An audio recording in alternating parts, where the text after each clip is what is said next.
So I'm going to just start recording just for everybody's benefit. Probably within the next week or so, I will be able to post a recording of this meeting. And I will let all board members know when that's available. I'm going to go ahead and share my screen here in a second to help facilitate some of discussions this evening.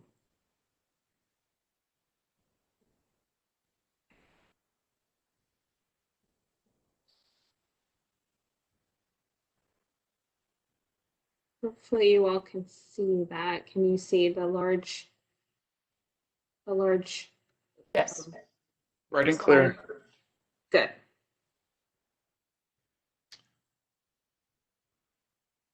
Okay, we have all the technology in place. Catherine, can we begin? I believe so. If All someone, right, I'm going to make a call to order. And I have a COVID-19 motion that has to happen at the beginning of the meeting. So if you haven't been through this before, just bear with us. You'll be able to figure everything out. So to conduct this meeting wholly electronically and to effectuate both the emergency procedures authored by FOIA, the Wetlands Board need to make certain findings and determinations for the record. It's a bit cumbersome, so I ask in advance for your patience. Audibility of members' voices. First, because each member of this Wetlands Board is participating in this meeting from a separate location, we must verify that a quorum of members is participating and that each member's voice is clear, audible, and at an appropriate volume for all of the other members. Accordingly, I'm going to conduct a roll call of each of you and ask each member participating in this meeting to state your name, the location from which you are participating. I ask that you each pay close attention to ensure that you can hear each other and your colleagues. Following this roll call, we will vote to establish that each member can hear each other member clearly. So let me add that the point about this is you have to actually speak, say who you are and where you are from, and even more importantly, you have to unmute when you go to do this. So I'm going to call the roll call here and find the Anita Van Breda, Alexandria, Virginia. Dean Costello. Dean Costello, Springfield, Virginia. All right, so I've said you a little bit here. You can say Springfield, Virginia, that's fine, but the intention is to more or less say where you're speaking from.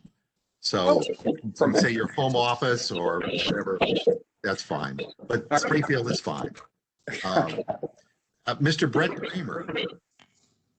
That's Bert Kramer. Oh, I'm sorry. Yeah, Alexandria, Virginia. Very good. Deanna Crumbling. Dina Crumbling, Yes. working from home.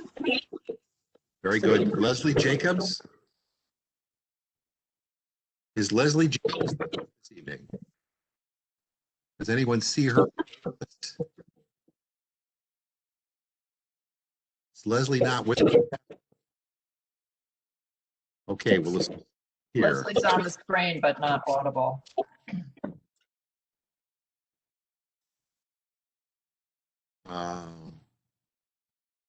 I don't see her name. I See you, Leslie. Leslie, wave your hand if you can hear us. We can't hear you. Okay, he can hear us, but we can't hear him.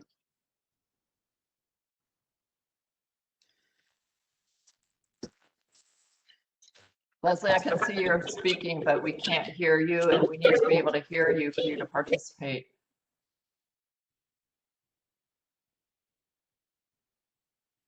Catherine, can you mute Leslie?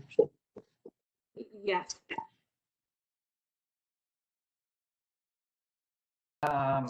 He may be asking if there's a way he can phone in by telephone. Yeah, I'll try to put some instructions in the chat. Go ahead. Okay. Douglas, did I say that correctly? Douglas, are you?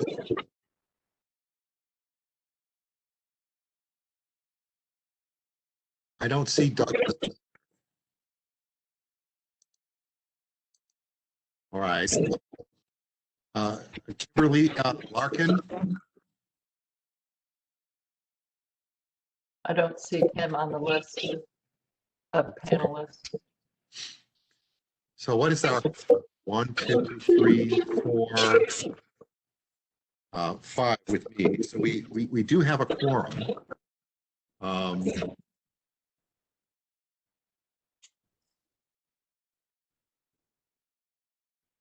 Lost my. You're actually breaking up a little bit, Clyde. I'm sorry. Is that a little bit better? Just speak up. Yeah, that's better. There seems to be echo on this call in general. Yeah, it's a lot better when everybody mutes. Okay, I will pass the virtual gavel to the vice chair so that we may be heard and to make the requisite motion. Anita? Okay, I move that each member's voice, as the roll call was made, is adequately heard by each other member of this wetland board.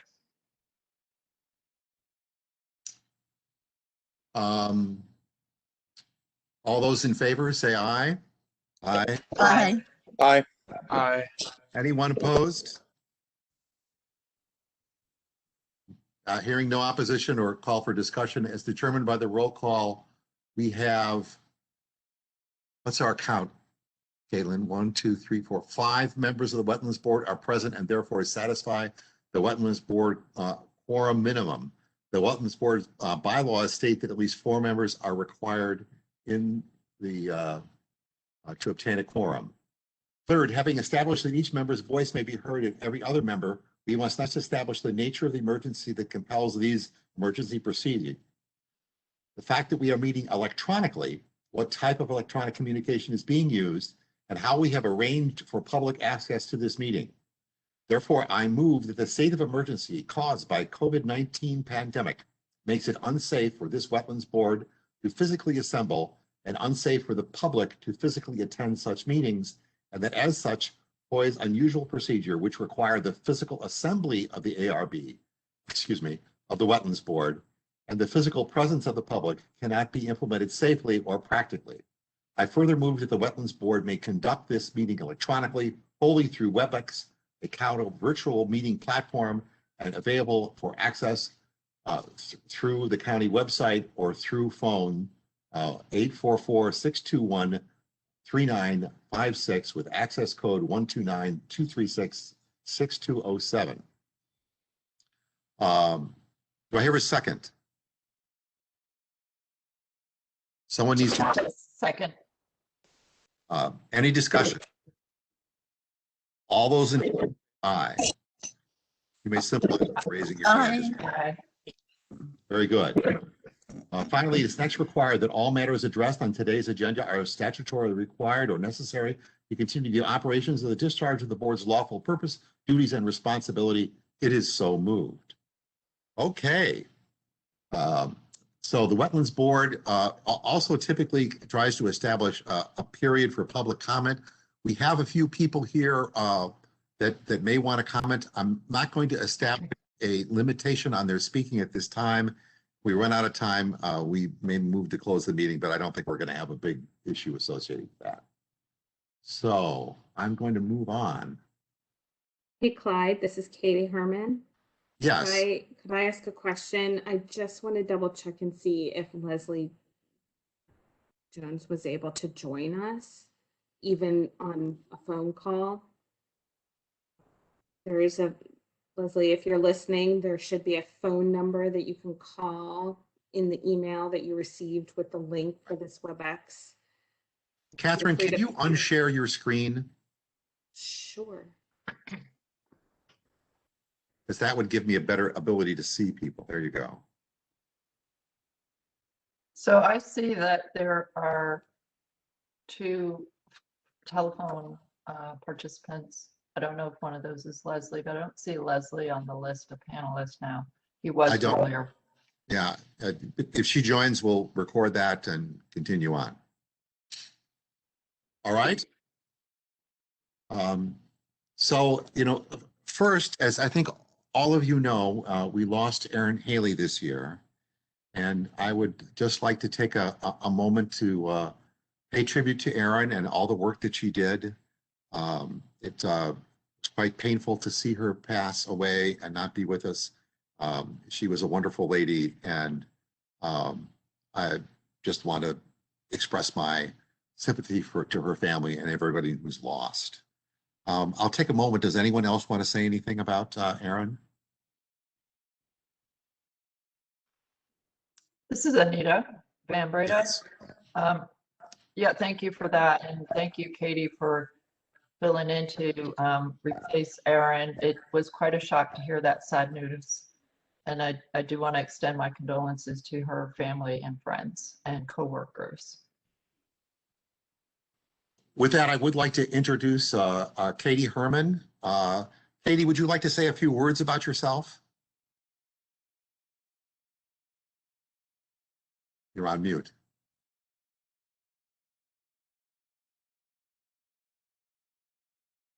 Katie, you're on mute.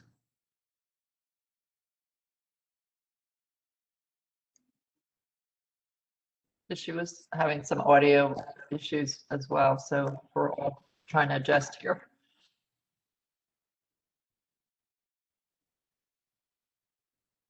Katie, I'm going to come back to you. We can hear about you when you get your unmute going. I'm going to move on to just welcome our new board member, Bert Kramer. Bert, I'm sorry for mispronouncing your name. I apologize. Bert, would you like to say a few things about yourself? Yeah, thanks, Clyde. Don't worry about the pronunciation. You're not the first, surely won't be the last. Yep, coming to the Wetlands Board from Alexandria, work for the Department of Defense, program management. Excited to be here. Thanks for having me. Very good. Thank you. The next item on the agenda is the election of chair and vice chair. And the reason this is here is our bylaws require us to elect a chair and vice chair every year at the first meeting that we have of the year. We haven't had a meeting since 2019, so we didn't have an election in 2020. So this is our first opportunity to do that. And with that, I open the floor to nominations for the chair of the Wetlands Board.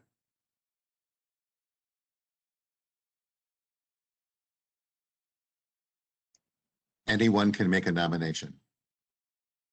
This is Dina. I nominate Clyde as chair. Thank you, Dina. I appreciate that. Are there any other nominations?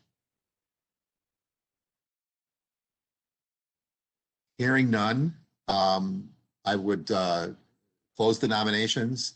And I need someone to move me as chair other than me. This is Anita. I will move for Clyde as chair. Over. We need a second. I'll second. Very good. Any discussion? Hearing discussion, I will call the question. All those in favor, saying aye and raising your hand. Aye. All those opposed? The motion passes. Thank you all for your vote of confidence. I'd next like to open it up to nominations for vice chair. Do I hear any nominations from the floor?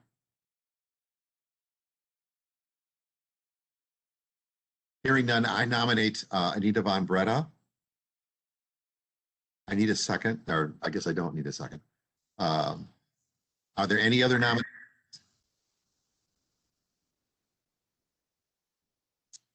Okay, I move that Anita be vice chair for the board for the coming year.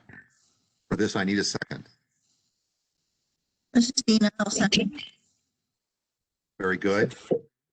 Any discussion? Real quick, I saw that on one of the documents that was sent, that Anita's term ended at the end of 2020. Is that a problem? My understanding is not. Her term is extended until she is replaced. Got it. Okay. All right. And anything else? Okay, I'd like to call the question. All those in favor, raise your hand by saying aye. Aye. All those opposed? The motion passes. Thank you all.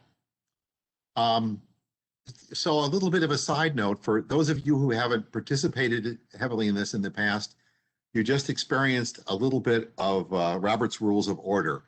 And it may seem a little cumbersome, and we probably didn't actually need it for those last couple of things, but there will come a time when we need it. So occasionally I will practice it just to make sure everybody knows how to do it. When we actually have a public hearing, I try to stick to those rules.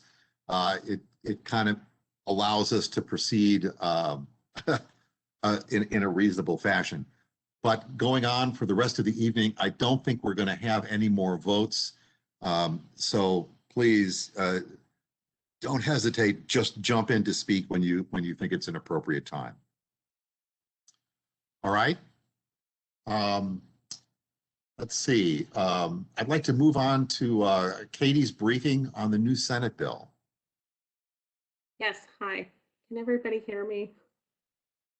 I can hear you. I'm so sorry about when I had to reshare my screen again. It readjusted where all my prompters were for WebEx, so I apologize for that. So Katie, why don't you tell us a little bit about yourself since you didn't get to do this? Yes, hi everyone. I'm so honored to be the staff liaison for the Wetlands Board. I have been with the county now just a little over a year. I have been learning as much as possible through some of the staff we still have at the county who have some wetlands experience. Mark Eversole at BMRC has been so patient and Clyde and Anita have also been helping me along the way. So thank you all very much for being so welcoming.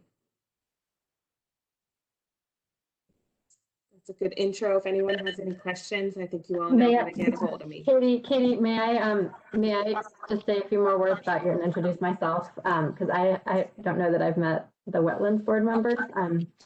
My name is Leanna O'Donnell. I'm the director of the Planning Division in the Department of Planning and Development. And so I don't know that I've met this board in person, but I've been with the Planning Division for just under 17 years now, focusing primarily on land use studies, public facilities planning, and sort of the other branches outside of the Environment and Development Review branch. But I also wanted to thank you all for your words about Erin, and also for your welcoming words for Katie, who has done a wonderful job sort of jumping in to this work, and I know has a substantial environmental background as well. So I think I thank her for doing that and for working with you all, and it's nice to meet everyone virtually. Thank you. Thank you and welcome.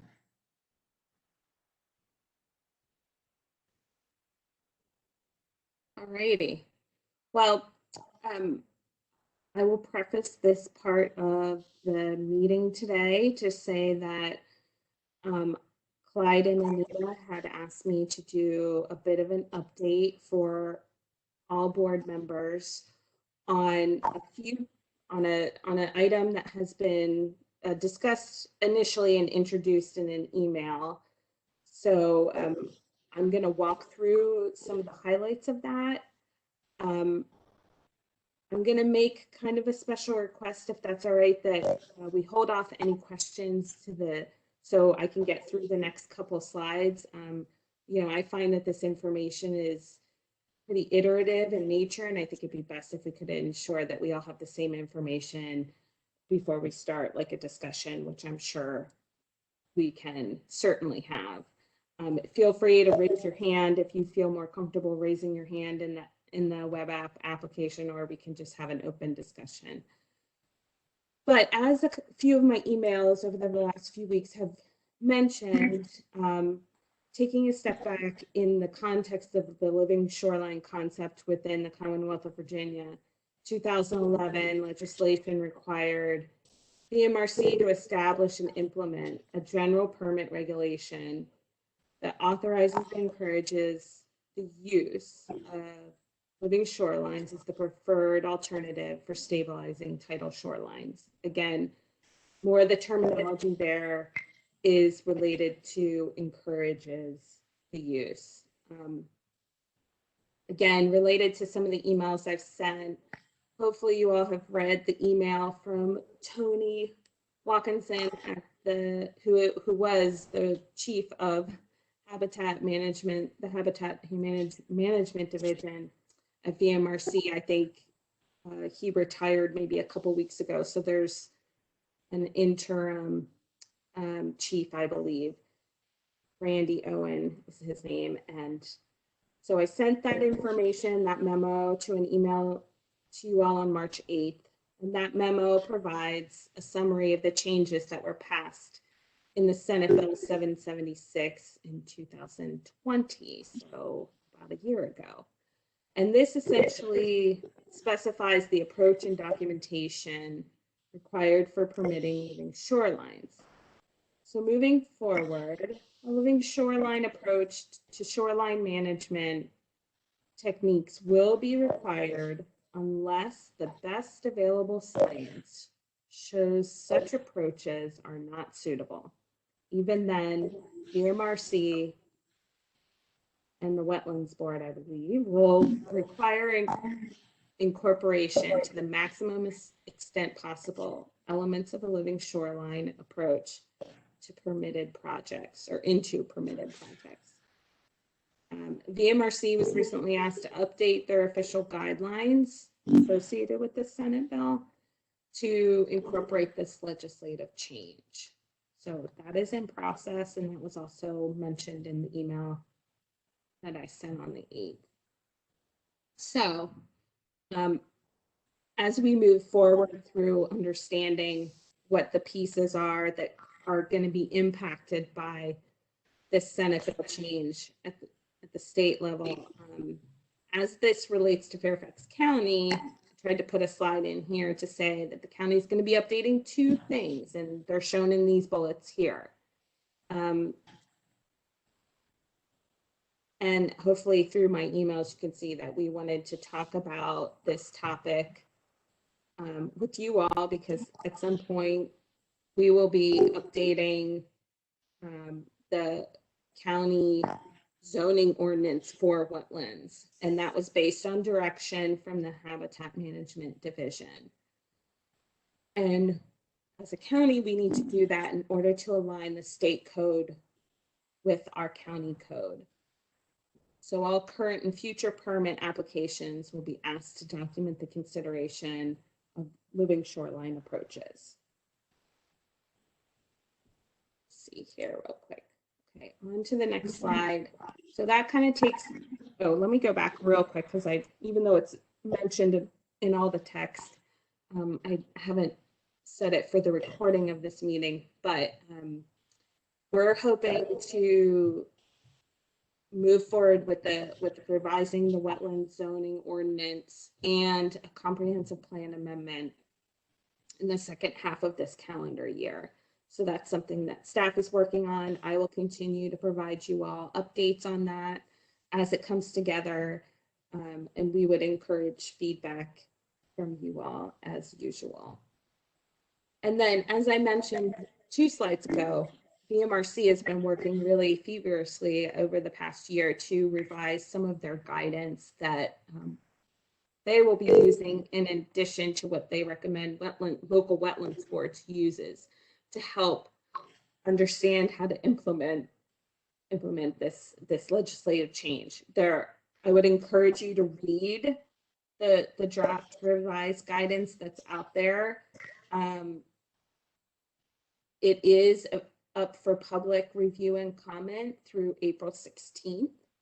I have pulled out a couple bullets that I thought might be most impactful for Wetlands Board members to understand, but, and again, we can certainly have conversations about them. But as I used in my discussion earlier, this guidance is very particular about specifying that the wetland shoreline analysis needs to incorporate scientific principles.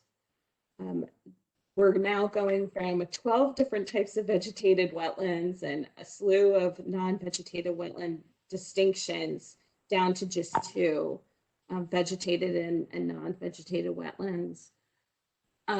There is a discussion about the type of data that can be used by the commission or by wetlands boards to help them understand and determine the suitability of a living shoreline. So I think that is helpful guidance. And then just a few more things that, again, I wanted to point out. The top bullet is probably the most impactful, that living shoreline should be considered as the first alternative approach to addressing shoreline stabilization. And then, if that can't be achieved in the third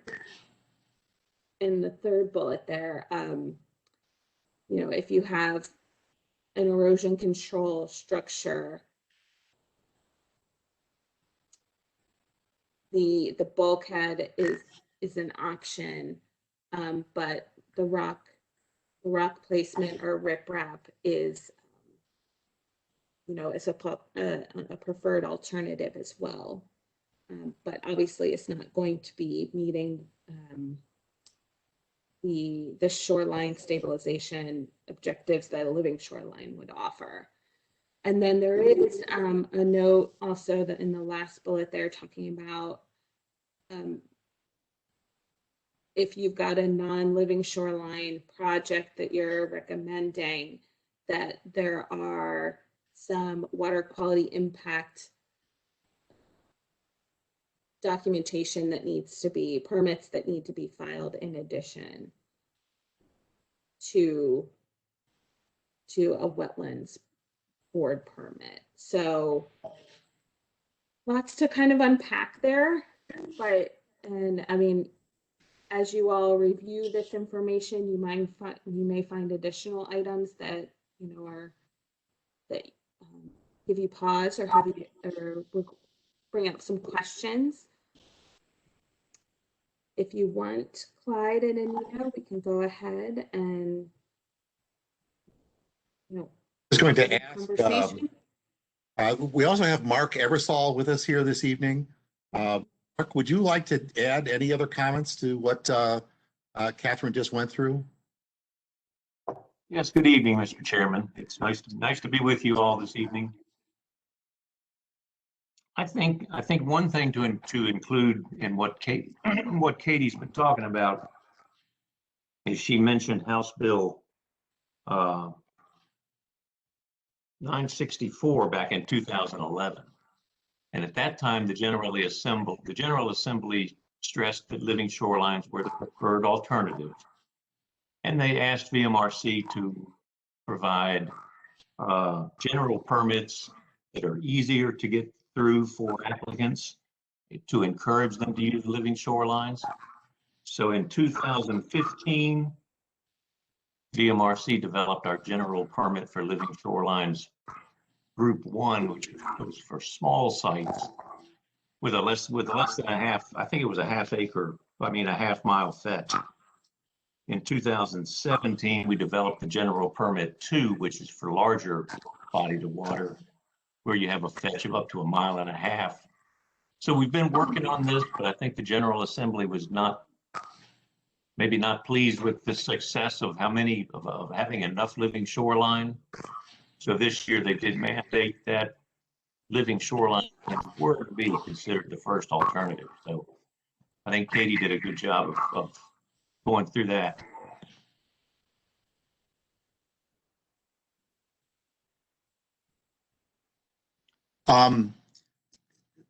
So I guess what I'd first like to encourage everybody to do is, of course, read the new regulation, look through the guidance.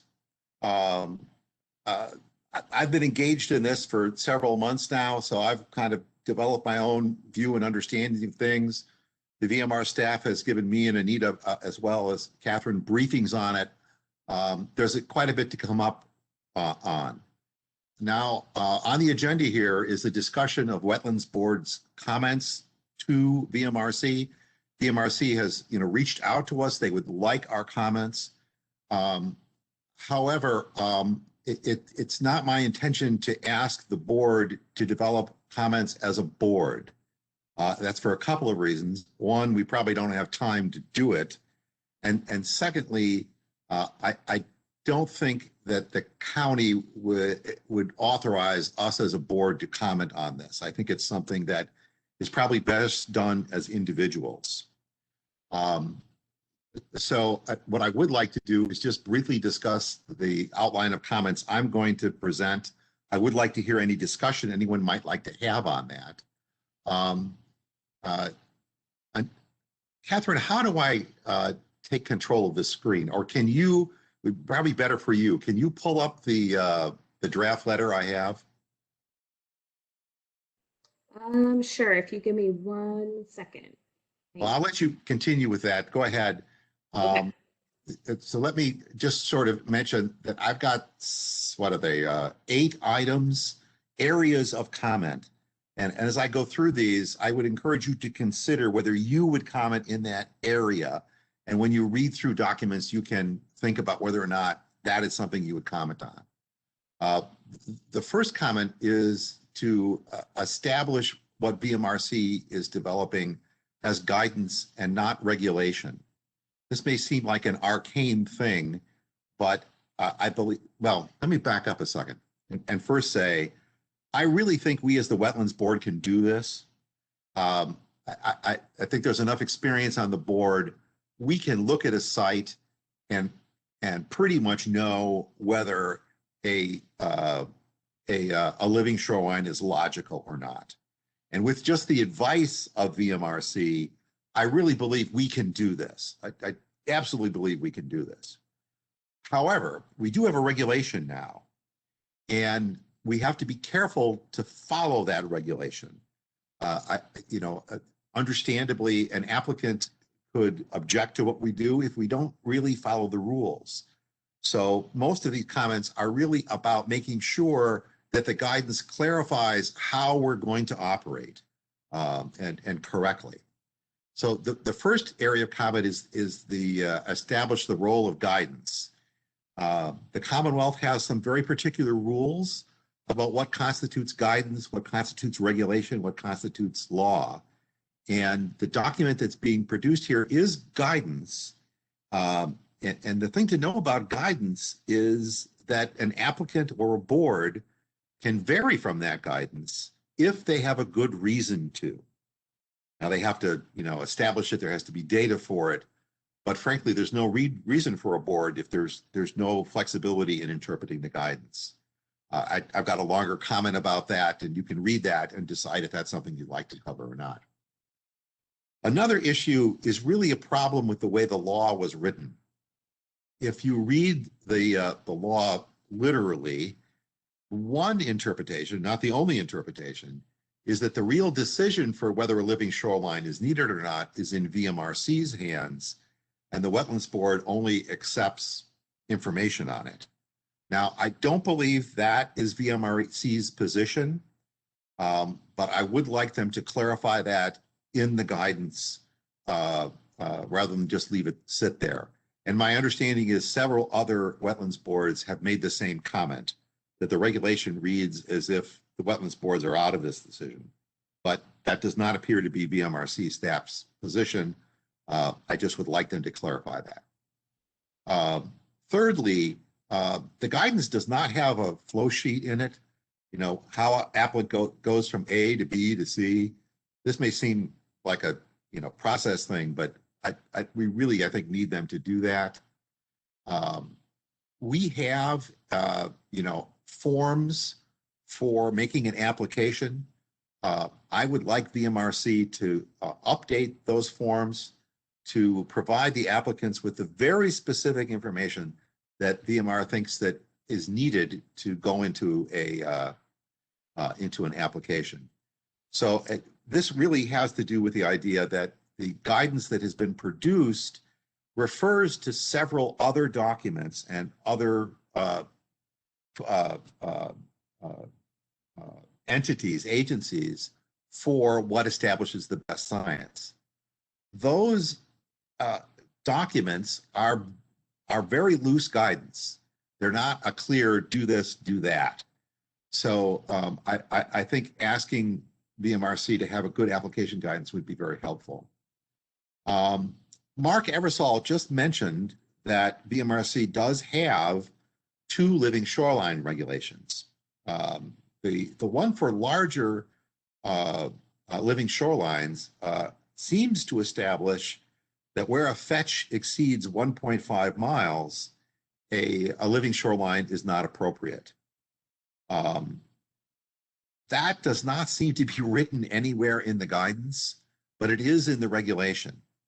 So I guess the question is, and this really goes to the last comment as well, if there are specific criterion that we can give an applicant to say, you know, your fetch is over this distance, there really, we can't ask you to do a living shoreline. That would be very helpful. And I think we already have that in regulation. My next comment is I am a little concerned that as of our last discussion with BMRC, the marine construction industry really had not engaged the comment very much, and all of our applicants rely very heavily on the marine construction industry. If they're not on board with this, it's going to be very difficult to do. I'm going to skip the next comment, and Anita, I think you might want to address the community-based living shorelines because that was definitely your idea. My last comment is I really would like VMRC to decide if they want to give us specific criteria for suitability and cost or not. As I said, I think we can do this. But if VMRC is going to override us, they have to tell us what criteria they're using. And I really don't want our board to be overridden. And I do want to point out to you this word suitability.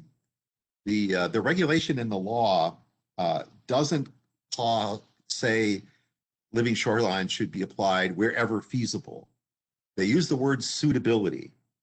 And my understanding of the dicta, the discussion around the passage of the legislation, there was a debate about this. There were proposals to use wherever feasible. Those were rejected, instead to use the word suitability. And my understanding is the specific reason for that was to allow cost to be considered. Now, once again, that's our role. We are supposed to consider these things. But if VMRC is going to have rules for how they establish, you know, what's suitable, they need to tell us or let us make the decision.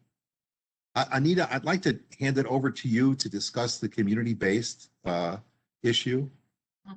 Yeah, thanks, Clyde. Before I address that, I just wanted to add a little bit of my thoughts on this, if I may. And thank you, Clyde, for sharing the letter and your details. You've obviously put a lot of time and thought into this.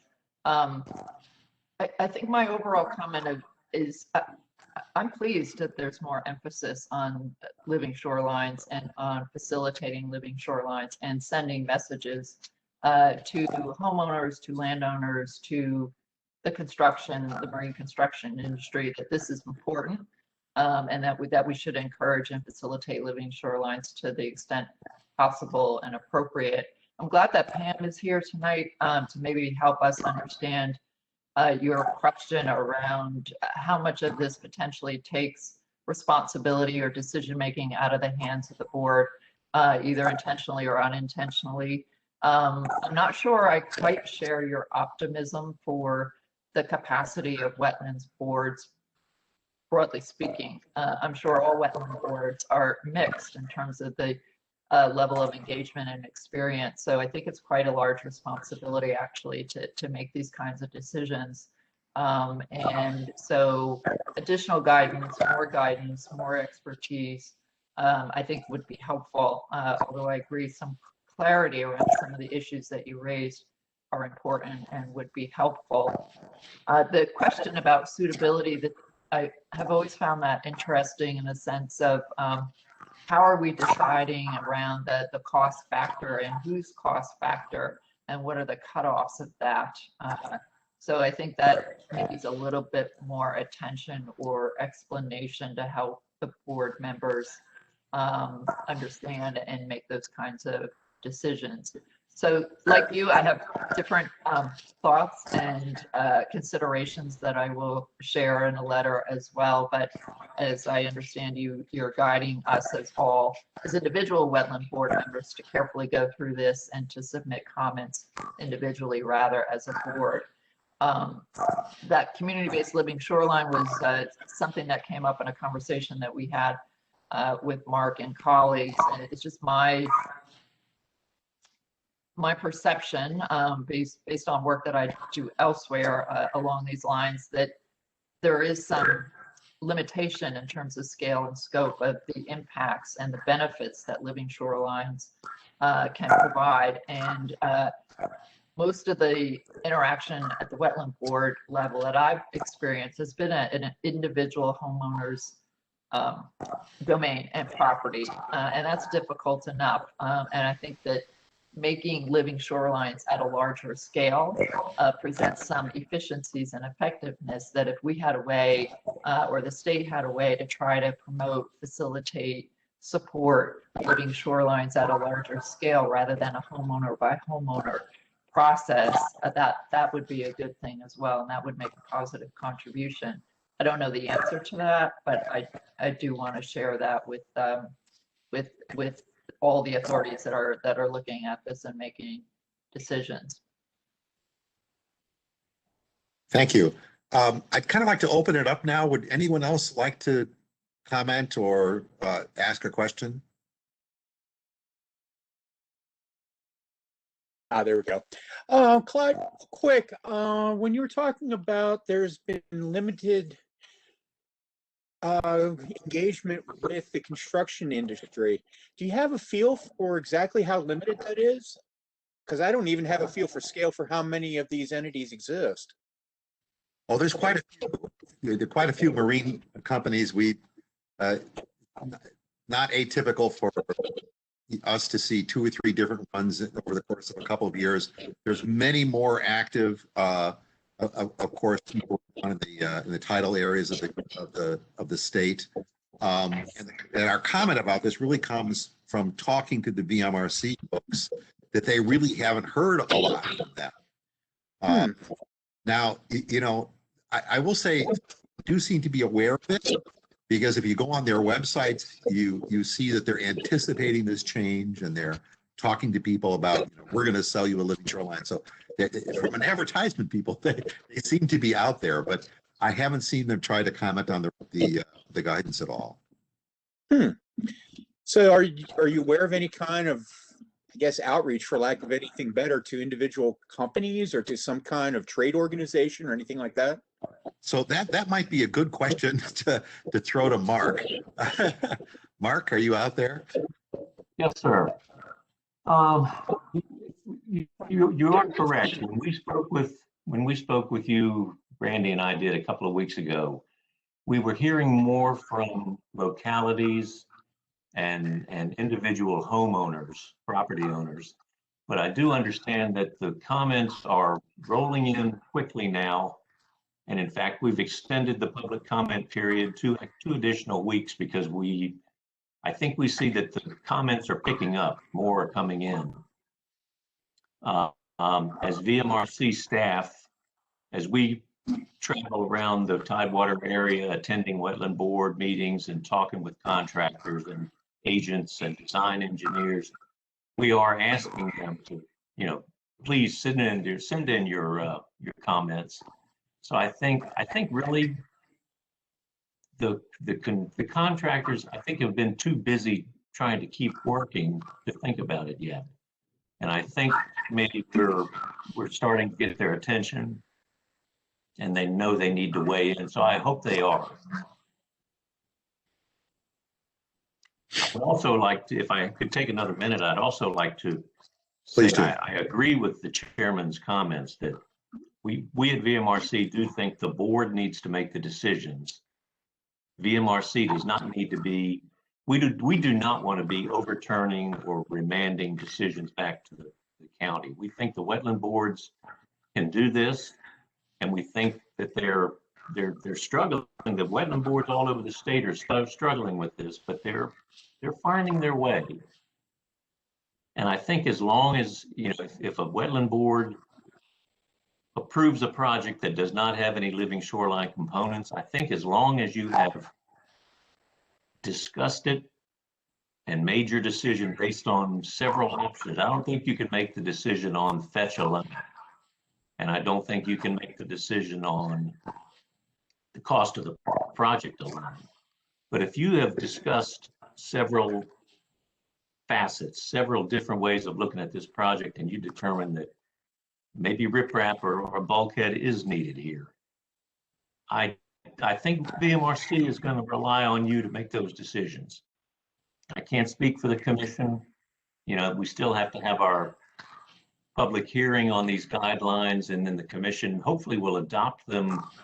We're hoping to take it in maybe June for a public hearing, and the commission would adopt them in July perhaps. But I do want you to know that from the VMRC staff, we are not looking to take over wetland boards and, you know, make their decisions for them. We want to help you through this process. Thank you, Mark. I appreciate it. And I know it's a big effort to get through all of this. Anyone else have any questions or comments on this issue? Well, hearing none, let me reiterate what Anita said as well. I do think this is a very good thing. It's been very difficult to get living shorelines implemented. I think this is going to help. Anita does point out really the big problem is often it's just one piece of property and adjacent properties that it's just really hard to implement individually. But hopefully we can get some guidance from VMRC, or there are some other things that may be out there that may make this a little bit easier, which we can discuss at another time. Okay, hearing no other comments, I'm going to close out that discussion and move on to the comp plan.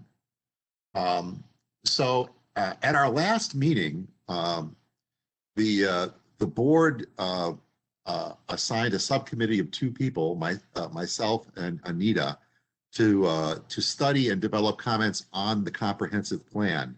There are some changes to the comprehensive plan that were proposed that would impact the Wetlands Board, and I had intended to get those comments to you. For some process reasons, they didn't get to you. Catherine is showing the comp plan changes that are here. For those of you who haven't been involved with this, that there were several different issues with how the comp plan had addressed wetlands, and some of them really had to do with language that would have restricted the Wetlands Board decision-making. Sometimes I simply summarize what the Wetlands Board does is that it balances the public and private environmental and economic impacts. We're charged with balancing those things. And the way that the comp plan was written, it seemed to take that away. So because you haven't seen this in a while, I'm not going to ask you to vote on it tonight. And Catherine has offered to accept comments from everyone and compile another comment section that we can bring before the board, perhaps at the next meeting.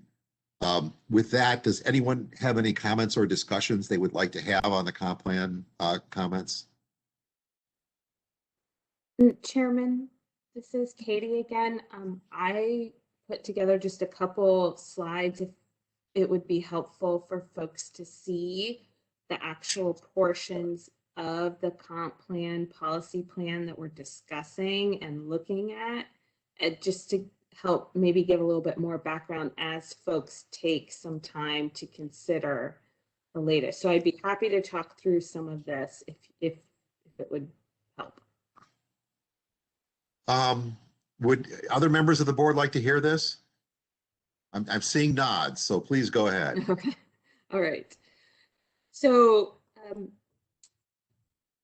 while the comprehensive plan already provides guidance consistent with the state requirement from back in 2011, what county staff have found over the past few years is that it does not really reference the wealth of resource information and guidance that's been provided by BIMS, and specifically their comprehensive coastal resource management portal. So again, BIMS is providing a lot of data on a series of websites and portals. And so county staff was recognizing that this portal can provide and does provide comprehensive guidance on shoreline conditions, and has recommended shoreline erosion control best management practices. So we felt that this could be referenced along with other guidance documents in the plan. And then further to that point, consistent with what the state had passed as legislation in 2011, text could be added to the policy plan that would explicitly support the application of living shoreline approaches as, again, what was just the preferred approaches for stabilizing erosion shorelines. Again, we're going to take another closer look at that since Senate Bill 77-6 was recently approved and passed into law. So we're going to take a look specifically at the area in the blue box here on this page. We're also going to take a look at adding a definition for living shorelines. And again, that would probably replicate the state's definition of a living shoreline from the state code. And then, we had tossed around some tweaks to this text, specifically saying something like, oh wait, let me go back, sorry. Consistent with this guidance and with the guidance developed by VIMS, this supports the application of living shoreline approaches. So that would be part of what's referenced there in policy C in that blue box. So like I said, that's some of the comments that Clyde and Anita had talked about a little bit. And then the other area where we're looking at the comp plan is Appendix 1, which is an appendix to this the environment policy plan. So in the same document, just the text, and we had talked about providing more information in here about how living shoreline approaches would relate to shoreline stabilization. So just kind of beefing this section up to be more specific, to reference the latest terminology, the latest guidance of the living shoreline approach. So that's where we're headed. And those two sections, along with a definition of a living shoreline, is what we're targeting right now. And I hope to be working through that in the upcoming weeks.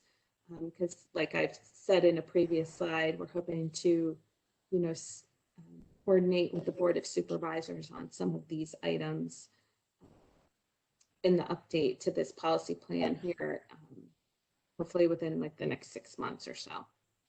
Okay, anybody have questions?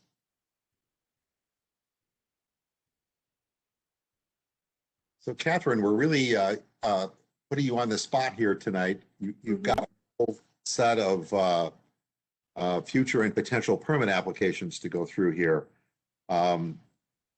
since we haven't met in about 2 years and there have been a fair amount of process issues, Catherine and I have been visiting along with the VMRC staff, Mark, quite a few sites. So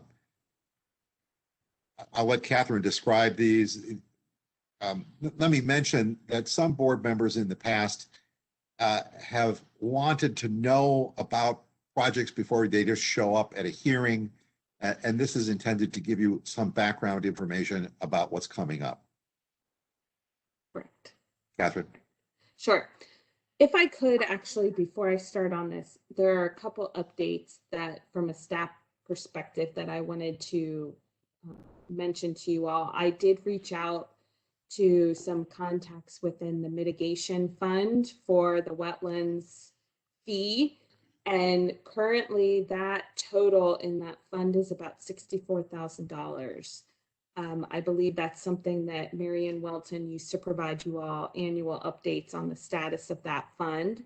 So that's where that is. I wanted to also mention that earlier this year, you may have gotten an email or two from Erin about completing your statement of economic interest. So I'm going to be digging back into our records to see if everyone has been able to submit that form. So don't be surprised if you hear from me on that. And then one other piece that I wanted to mention is actually that kind of came up today, came to my understanding is recently the Board of Supervisors have initiated a board matter to have boards and advisory committees and commissions acknowledge the Fairfax 1 policy. So I'm going to be probably sending you all some additional information about that, but we're asking the boards, advisory groups, and commissions to be reviewing the Fairfax 1 policy that is, that was adopted by the Board of Supervisors a few years ago. So just a little bit of a heads up, a few housekeeping things. So thank you for indulging me for a minute. So Catherine, maybe this is a good time to jump in and mention another aspect of being a board member here. Of course, you are independently appointed. You total freedom to do what you would see fit. But I would encourage you to stay informed about what's going on in the county. And the Fairfax 1 policy is something that is an important thing to the county right now. You really do want to know and understand that. I would also encourage you to obtain and read the board's environmental vision, because it's a broad-reaching document that impacts, at least in tone, what we do, as well as getting through Catherine's briefing book on everything that you need to know about the Wetlands Board. It can be very helpful to know what's going on in the county. Great, thank you, Chairman. Okay, so the next few slides have a lot less text on them than my previous ones did, a lot more pictures and images. So hopefully this will be a more interesting and productive, maybe some, okay. So just to give you all some context of where we've been seeing some recent interest in potential wetlands applications, we've got a few down in, our usual Lorton, Alexandria area. I can come back to this slide if someone has questions. The two sites that are shown here in orange are potential violations, and I'm going to cover them at the end. And Chairman, since you visited some of these properties with us, feel free to jump in. I'm going to listen. Go ahead, Catherine. All righty. Although I mentioned Mark visited all of them too. So Mark, if you have, please jump in. Yes, very much so. So Howling Point HOA has has an original project that was completed. I can't remember when it was actually, when the permit was approved. I feel it was a couple years ago. And there was some riprap that was, let me see if I can get my cursor up here, was added in right at the point and slightly over into this green circle area. And since that time of this completed project, the HOA has noticed some shoreline erosion over on the other side of this point, and they requested a field visit in February. So they wanted to show us kind of the erosion area that they were noticing and ask about next steps. And after some good conversations in the field, we tried to give them some feedback about some possible items to consider related to, you know, where their current riprap was placed, how much fetch they have in this area, which if you all know where Halloween Point is, they've got quite a long fetch, and to give them some consideration of ensuring they know where the mean high and mean low water marks are. And I think they're going to talk with their agent and potentially submit an application in the future. I think they realize they probably want to do something. It's just a matter of getting in, I think, you know, getting the HOA leadership all on the same page moving forward. This was some of the information that they provided about the work that they had completed and where they believed they thought some of the riprap may be necessary in the future.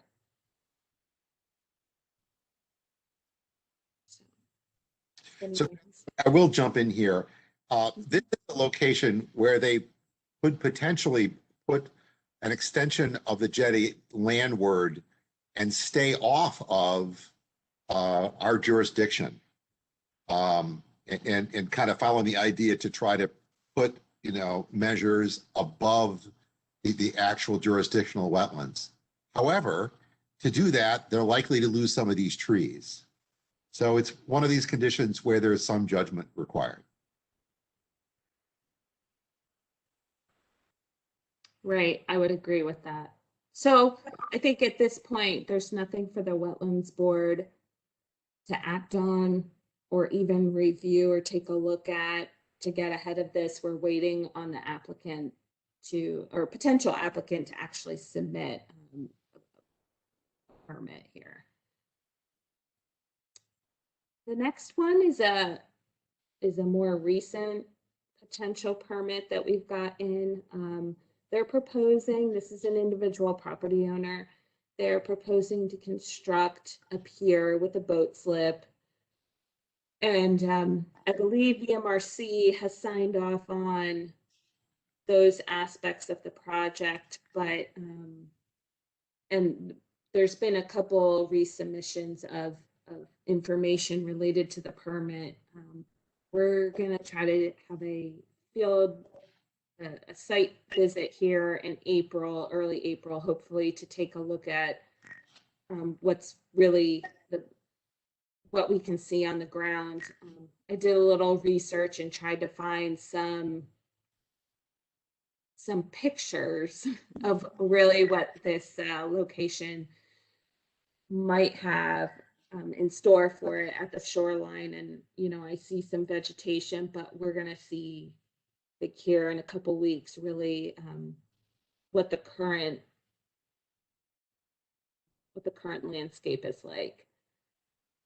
Katie, if I could jump in for a second, it's Mark at VMRC. I spoke with the agent, Jim Beck, the other day, and he would love to come out on a site visit and show us what he wants to do. And he did say that he thought maybe the toe of the riprap might be in the Wetland Board's jurisdiction. So, well, I think a site visit is a good idea. Okay.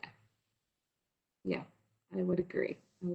So this particular property is a pretty good bet that we'll get, I would say, an application at some point in 2021. So I will keep you all apprised of how this one moves along. Moving on, unless there are questions. Alan Jones is a property owner up on Little Hunting Creek. We had a site visit back in December, but I believe Mark and maybe even Emily from VIMS have visited this property before. Currently, there is a bulkhead on the property that, and I'm going to show a series of photos, that is not in great condition and is the ultimate concern for the property owner. Right now, they are proposing to essentially replace the bulkhead.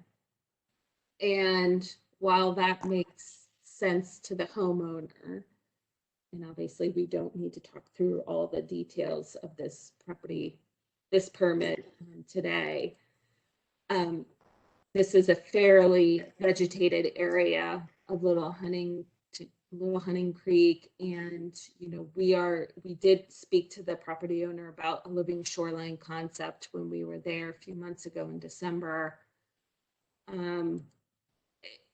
I will say that this low part of the property, if you look at the picture on the right where the stairs come down, is a very flattened area that we're suspecting that when the property was developed, probably back in the 1960s, was filled in behind the bulkhead, and the property owners actually experiencing a little bit of soil erosion on the landward side of the bulkhead.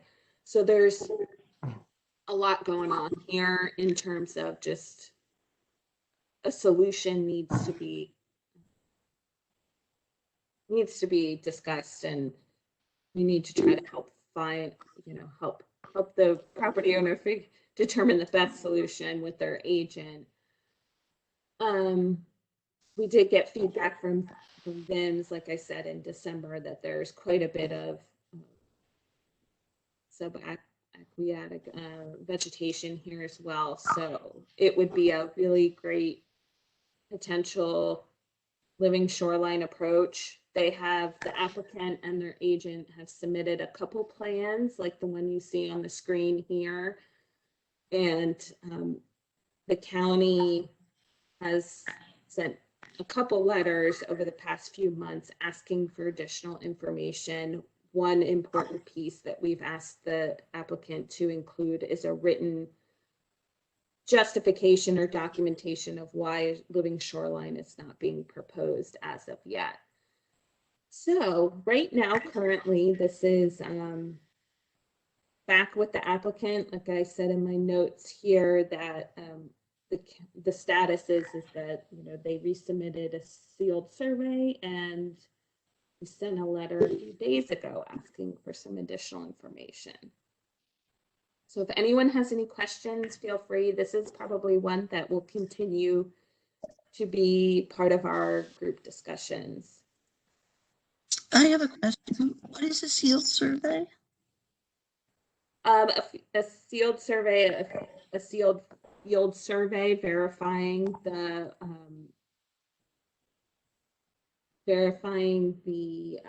mean high, mean low water lines.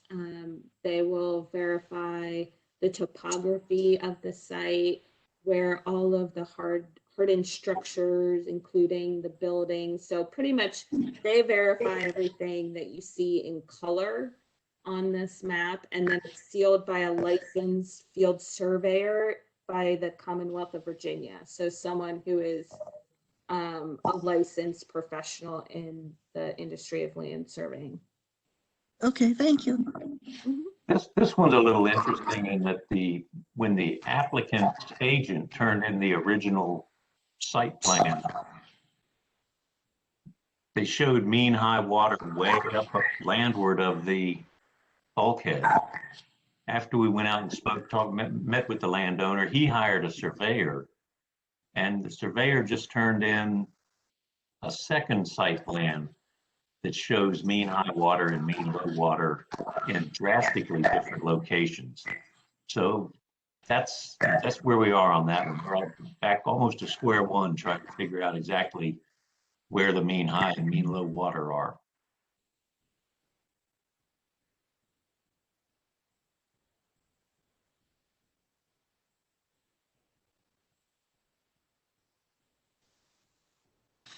Okay.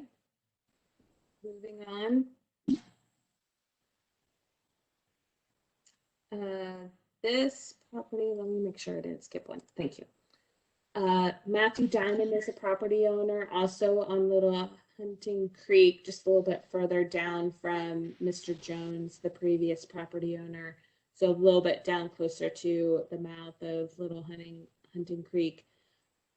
This property owner is proposing 60 feet of riprap, did a field visit, and applicant resubmitted their application on March 11th. We're just trying to review all the details, but the graphic with the riprap that's shown here is details from their latest permit solution. And, you know, Mark, don't mean to put you on the spot here, but it does appear that this project is going to be outside of the Wetlands Board jurisdiction, from what we can see right now.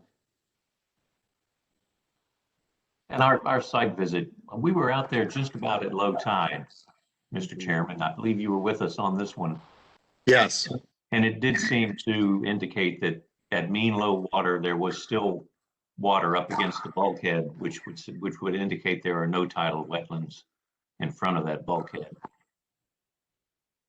Yeah, interestingly, if you look at the aerial view, just a little bit to the left of the site, it is an entirely different situation. The next three properties really look like living shoreline possibilities.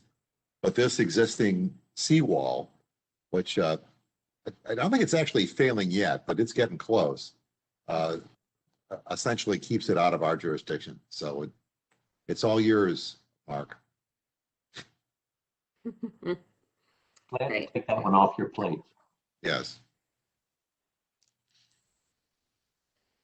So Belmont Park Estates Marine Pier is another HOA that I believe has a long history of coordinating with the Wetlands Board on a few various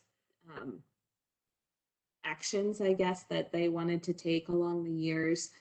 I am not as versed, obviously, in the history behind Belmont Park and some of the activities that they've wanted to undertake, but at some point there was a pier that was installed without permits, and I think for a while Mark at VMRC has been trying to work with this HOA to resolve that potential violation. So myself, Mark, and Clyde went on a field visit on February 4th, and I think now that we've seen exactly where this potential pier would be placed, that it would be outside the Wetlands Board jurisdiction. So that's a little bit more of Mark's, this one, at least the pier location will obviously be Mark's, and they want to, just so that you all know, it's not the pier that's shown in the imagery, the satellite imagery. It's a pier located actually over with one of these homes that they want to move over closer to this larger open area that the HOA has, which is actually the placement, I believe, is going to be right about in this area, if you can see my cursor.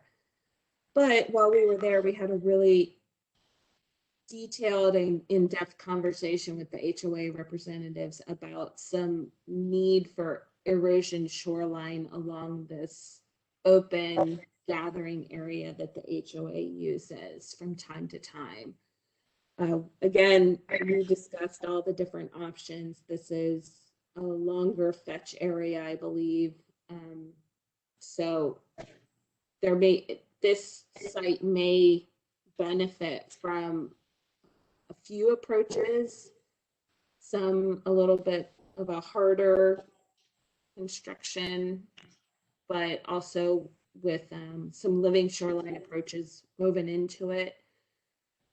I believe that the HOA is interested in trying to maintain somewhat of a beach aesthetic. I think they see that as a benefit to their HOA community. But I think they are also, on the other hand, concerned about erosion that's been taking place. Yeah, if kind of to add to this for consideration in the future here, this is a long fetch. So a full living shoreline is probably not appropriate. However, the new regulation calls for, let's say for the example, they wanted to add riprap to this or something else. Mhm. If there was a criteria, even a 3-mile criteria for fetch, this would fail.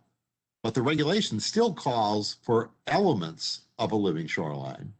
And it'll be interesting to see if the guidance can assist us not only in addressing sites where clearly a living shoreline is needed or not needed, but a site like this where probably some elements would be appropriate. And I will say this applicant really seemed open to doing something of that nature too. Agreed. I think we're hopeful for the future on this particular application that we could maybe do something really, really beneficial here. So this is a recent request that we had from actually an agent to come check out this property over right on the Potomac. We received a call on March 8th from that agent saying that the property had experienced some slope loss.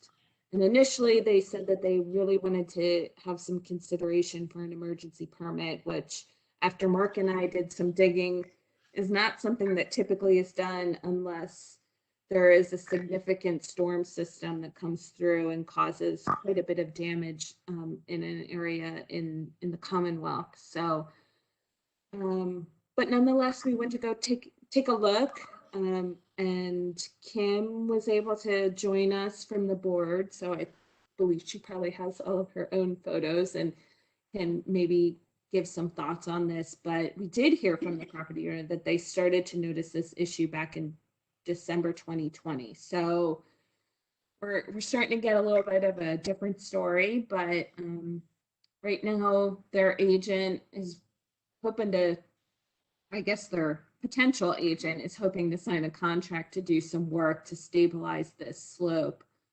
and to maybe beef up some of the erosion with some riprap along the shoreline. Because I mean, they do have a bulkhead here, but it doesn't span the entire shoreline property. So, and they obviously need some stabilization going on. They've got, you know, a bit of a mess down here at the shoreline location. So this is one where I would expect at some point we will see something come in for this. I have a question, please. Sure. Yeah, I just want to make sure I heard you correctly, that a board member participated in the site visit for this one? Yes. Okay, has an application been submitted? No. Okay, so I'm just trying to understand, Clyde, maybe you can help me understand. In the past, we've always been, really careful to follow the regulations. Only two board members at a time can visit a site. More than two constitutes a meeting, and that's not allowed without prior public information. So I wasn't aware that any of these site visits was happening. So how is it decided who goes on the site visits and what's the purpose of those particular site visits at that point in time? Typically, I go on the site visits. I kind of view it as a role as chair. I could not make this date. This was a situation where the potential applicant thought they had an emergency situation, and Mark came up specifically for it. So I simply called around to find somebody who could have made it. And Kim was the first one that could. It's not absolutely necessary for someone to be there. And certainly if any board member would like to participate in these things, let Katie know, and I'm sure she'd be happy to call on you instead of me occasionally. I just think it's a good thing for someone on the board to have seen the sites before they actually show up. And again, it's for these visits, there's only been one board member, which falls within the rules of not having more than 2 people there.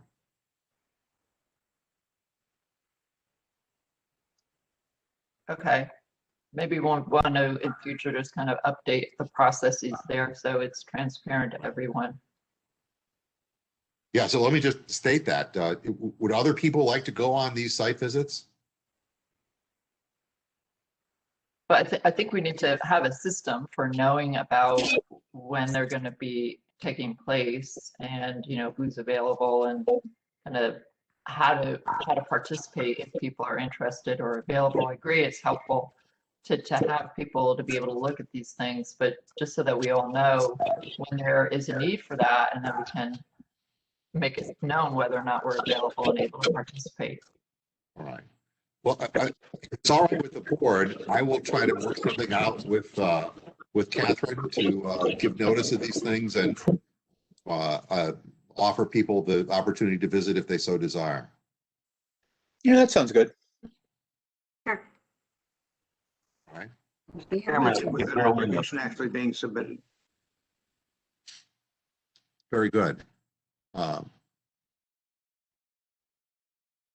If I could throw in a comment, Mr. Chairman, during more normal times, during non-COVID times, some wetland boards, when they schedule a site visit, they will notify the applicant that we would like to visit the site on such and such date between the hours of 1 and 4.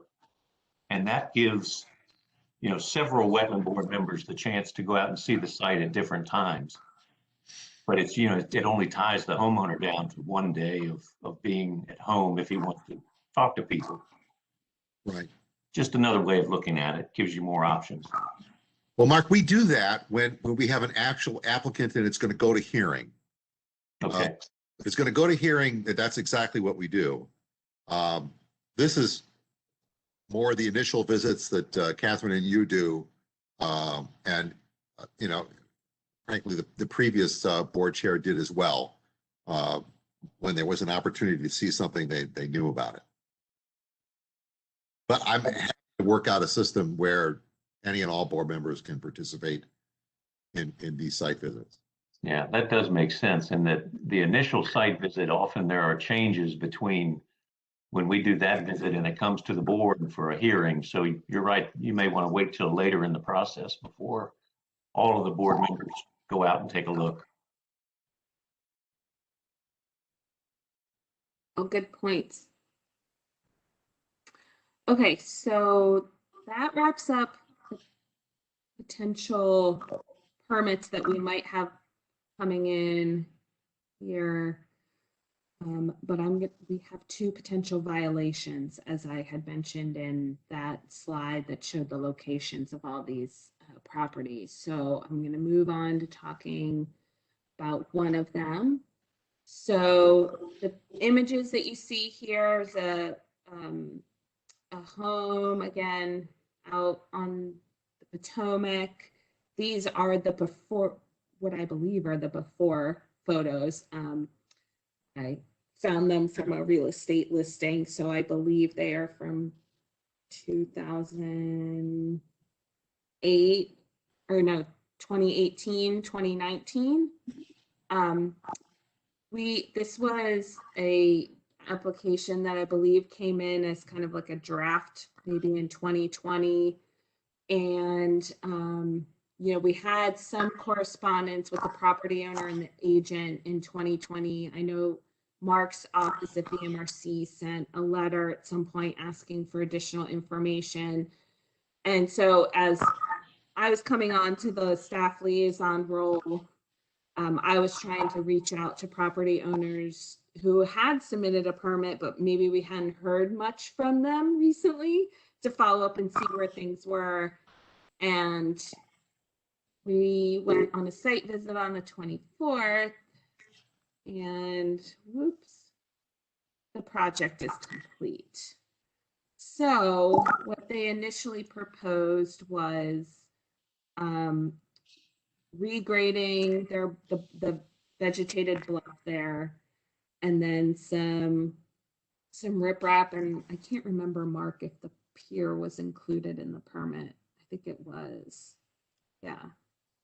It may have been, but that It was may have been. statutorily authorized, so that would not be a violation. Yeah. So I have been working, this is just a sketch of the last, or not a sketch, a proposed plan from the last submission that we received from the agent of just that grading plan. And you can see the mean high and mean low water marks were shown on the image here.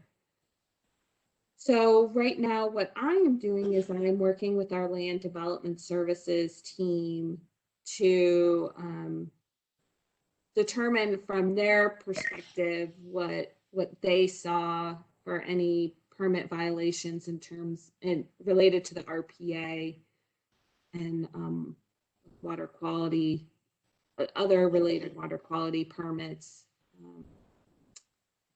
And Mark and I have been talking about going back out to see this location again in a few weeks to take some additional measurements on determining if there is wetland loss here. That's the status of this one.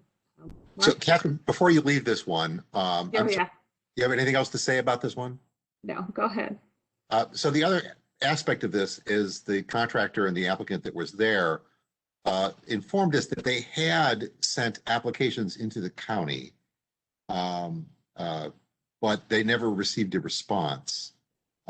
So without commenting whether that's the case or not, this may be a condition where the conditions of COVID have made it difficult for homeowners and contractors, and some have proceeded in violation. So it's not unusual for us to find violations. And typically in the past, we work with applicants to fix the violation. And while theoretically we have the power to fine people, it's my personal feeling that if we can get an applicant to make things right, I personally have no desire to impose a fine on someone. But that, of course, is, a subject to how the board members feel about this when we get to that situation. And I think this is potentially that kind of a situation. Now, there may have been some taking of wetlands here, so there may be a fee involved. I look forward to staff addressing all of that, but I think we're going to have a few of these kinds of situations going forward.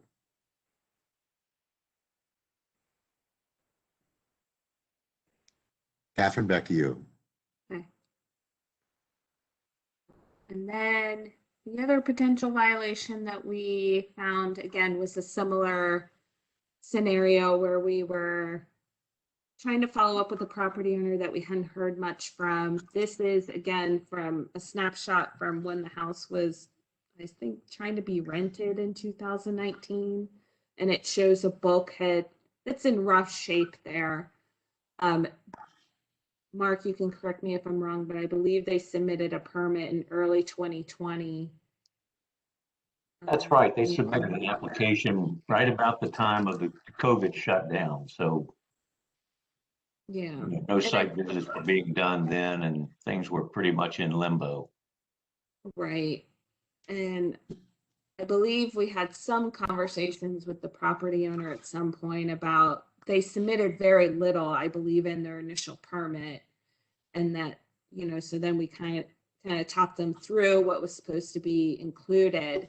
But it appears from what we know right now that the contractor or the agent went ahead and received a permit from the Corps to essentially install a riprap to secure erosion and help beef up the failing bulkhead, and then, but didn't get a permit from the county's wetland board or VMRC. So this, like I said, this image is what it probably looked like in 2019. And then here is what we found in late February.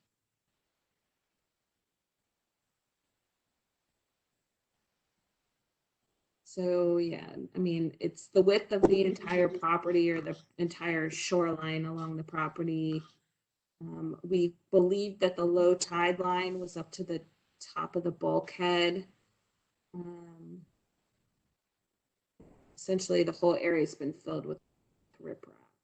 And I think Mark and I were investigating the pictures a few days ago. I think there's, if you look at my cursor on the right picture, there's some evidence maybe of that bulkhead still, maybe some of the pilings from the bulkhead are still there, but it's completely covered. So again, this is another scenario where I've been working within the county to see what they've found on their end for other permits, like work within the RPA, as I mentioned. And then I think, Mark and I are hoping to get back out there in a few weeks and maybe do some measurements to determine, kind of help us determine what the next steps might be.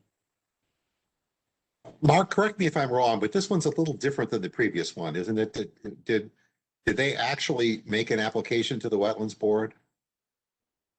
In both of these potential violations, they made an application, and the wetland board staff had the application, but then when the COVID shutdowns came, kind of all communication and possible site visits stopped. So, but there are applications for both of these in, and both of them were built pretty much in conformance with what they applied for. They just didn't wait for the permits. All right. So once again, this may be a site where we may or may not find them, but also where there has been a taking of wetlands and there's a fee. That's correct.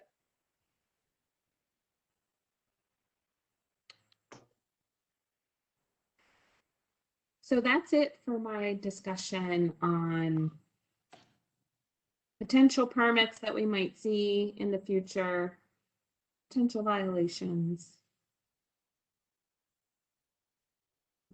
Anyone has any other? Anybody have any questions on these? Yes, this is Anita. What happens with the potential violations? Obviously, they're not going to submit a permit now. So who decides? Yes, they will. They will submit a permit. They will have to submit a permit, correct. If the permit application they originally submitted, we'll bring it before us, but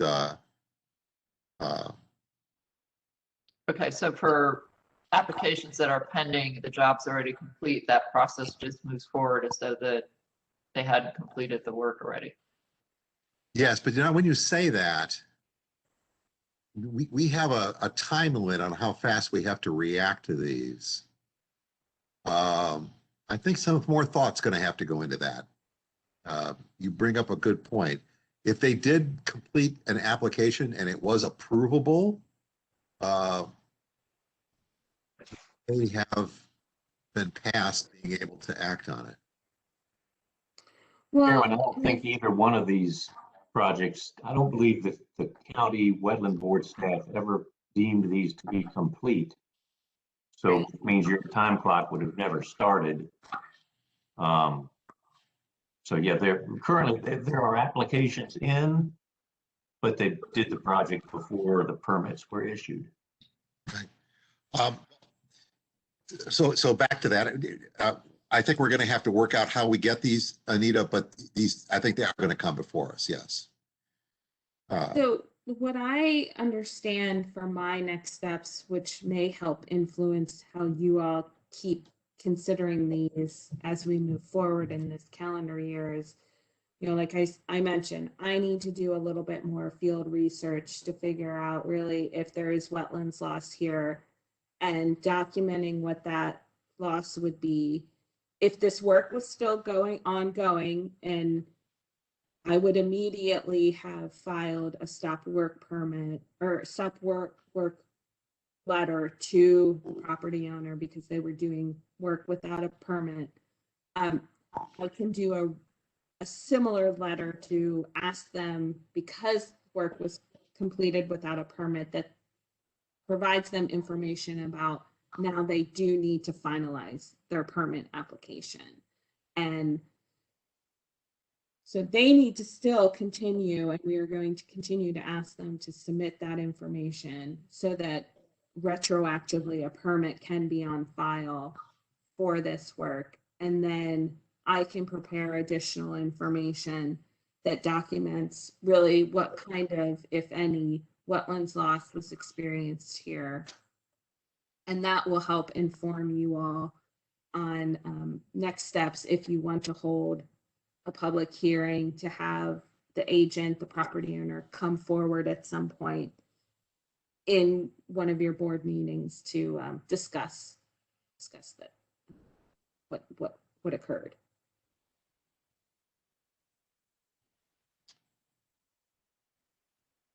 Okay, any questions on this matter, or should we move on? The next item on the agenda is to set a date for the next Wetlands Board meeting.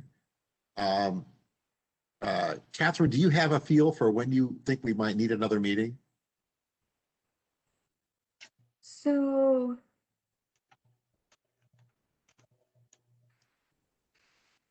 I would say that if we want to consider receiving an update on the latest legislation on living shorelines, that could be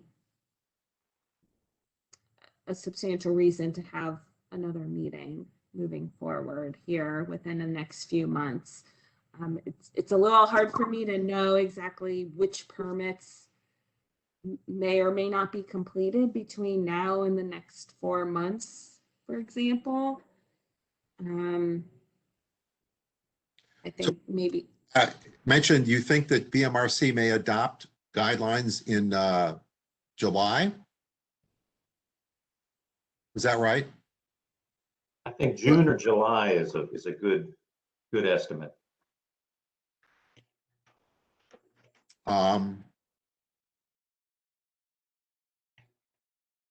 I'd like to get something on the calendar tentatively in July then. I people travel a lot. Of course, we're in a kind of strange travel period, but I think I'd like to get something on the agenda on this people's schedule, even if we're going to change it. If we don't have any matters before us, or BMRC has not acted, we'll simply, reschedule the meeting. Okay. Would you just like to send out a poll then, Catherine, about when Sure. meet in July? Yeah, I definitely can do that. So I jumped the gun on that a little bit. Anybody want to discuss that? How does everyone feel about having a meeting in July? That's fine. Yeah, it's fine with me. June might be better. I'm a little worried that June will be too early, though. It may not have adopted anything by then. Okay. Doug, do you have particular times in July you cannot make it? No. All right. Well, we'll try, and if it doesn't work out, we'll move it. All right. Okay. Do we have? We have an Ellen Huber here with us. Yes. Ellen, you're with planning, aren't you?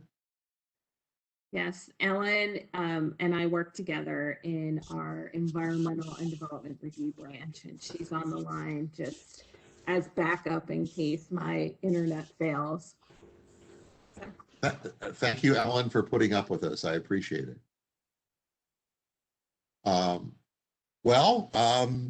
Anything else? There are two other attendees. at least on my screen. I'm not seeing those. Who are they, Anita? A call-in user, I don't know who that is, there's no name identified, and then Mr. Joe Gorney. Yes. Joe, Jordan is also with planning. Joe, are you here? That's weird. Yes. Go ahead. Joe works with Ellen and I. Believe Oh, he's okay. calling in just as like a Okay, gotcha. informational session to learn more about the Wetlands Board. Okay. So for some reason, I'm not seeing the call-ins on my list. Okay, I have a list of participants and then it says attendee 2. And then I click on view all attendees and those 2 phones are listed there. But we now know that that's not necessarily the public. Okay. All right. Anything more discussion items from the board members? Could I have a motion to close the meeting? So moved.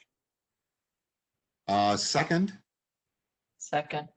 discussion. All those in favor, raise your hand.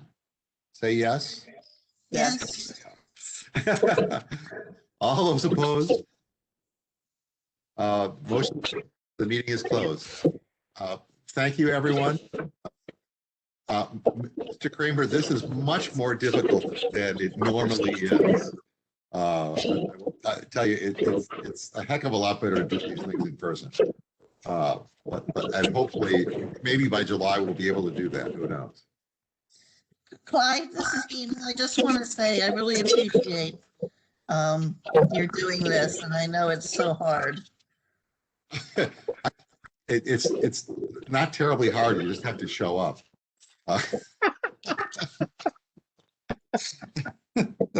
But thank you. I appreciate the comment too.